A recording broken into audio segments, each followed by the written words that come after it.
The left-wing anti-apartheid side of Israeli society is clearly in the minority these days. Once the October 7th attacks took place, the country was in a state of shock. Such voices were largely silenced, drowned out by the calls for vengeance that were getting the lion's share of the airtime and that happened to mirror the messaging coming out of the Netanyahu government. And yet, on the fringes of Israeli public discourse, anti-war voices persist. People like Orly Noy. She is a journalist and an editor working with a couple of left-wing outlets, Plus 972 magazine and the Hebrew-language news site Local Call. Noy is also the chair of Israel's foremost human rights organization, B'Tselem. Her message that Israeli society tacitly approves of ethnic cleansing and genocidal violence against Palestinians does not represent mainstream public opinion there. And for that reason, it is a perspective that needs to be heard on the pain, silencing, and isolation that comes with being on the political left in Israel today. How I'm feeling, it's a very difficult question. Broken, worried, anxious, angry, many mixed feelings.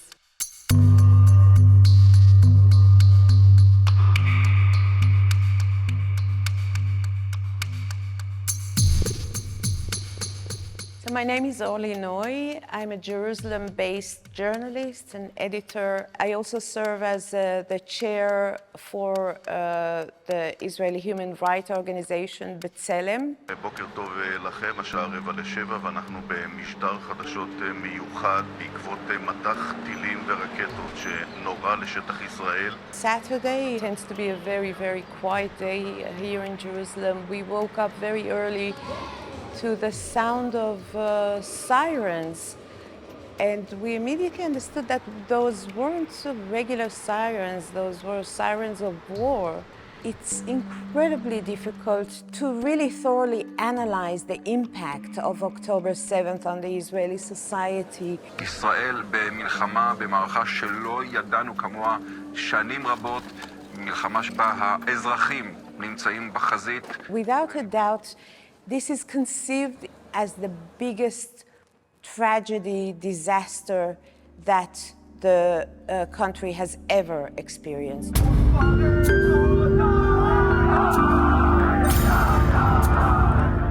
One of the very worrying things that has been happening in Israel since October 7th is the silencing of anyone who dares to speak about the context. You cannot detach the October 7th from 16 years of a siege in the level of counting the amount of calories that every Gazan is allowed to consume daily. And of course, given the annual bombing, every summer we're just waiting for Israel to bomb Gaza. This is not justification. What Hamas did on October 7th was really an unbelievably cruel and heinous crime, but it came within a context just to present it as a satanic, no-reason attack just driven out of animal urges or anti-Semitism is not helping us to find a way out of this circle of blood. Voices such as mine, and of course I'm not the only one, the voice against dehumanization of Palestinians. We've always been conceived as extremists, as radicals. October 7th turned me and voices such as mine into public enemies. They are calling us Hamas supporters, they are calling us traitors. I must say with great disappointment and sorrow that some of the voices that joined that public persecution against voices such as ours used to protest with us against occupation, against oppression. אנחנו עומדים מול אויבים אכזריים, אני לא אומר כל הערבים, אבל יש אויבים אכזריים גם בתוך ערביי ישראל. It's really frightening to be a Palestinian citizen in Israel right now. There are dozens upon dozens upon dozens of arrests of Palestinian citizens for minor things such as liking a post on Facebook that expresses any solidarity with the Gazan people, not with the Hamas. The Israeli police made it very clear that basically it's illegal to oppose the war. This is the reason that the leadership of the Palestinian citizens were arrested. They actually notified the Israeli police that they wanted to hold a quiet, small rally against the war. They were all arrested. So the same day when we went for a silent protest, Jewish activists, against those arrests, we were brutally beaten by the police. We just stood there with masking tapes on our mouths, and they just came at us, beating us up, making arrests. I'm really worried that once the dust of war sets, we will face a new reality in terms of the relations between the state and its Palestinian citizens, and in terms of the shrinking spaces of Palestinians inside the Israeli civil society. The Israeli media has always been very much patriotic, but since October 7th, the Israeli mainstream media became full collaborator with those trends, mainly by completely blocking out the Israeli public from receiving information about what's going on the other side.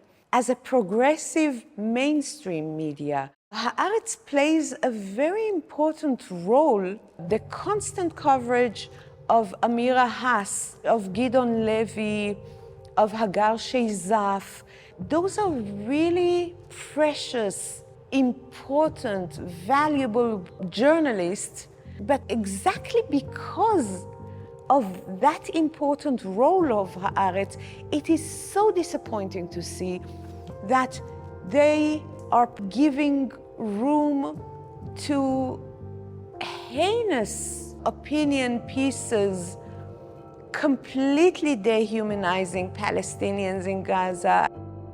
I did expect a shift in the opinion of people, but not to that extent. Such a trauma, a collective trauma, creates a need to rejoin your tribe, from which, as a leftist, you've been excluded for a very, very long time.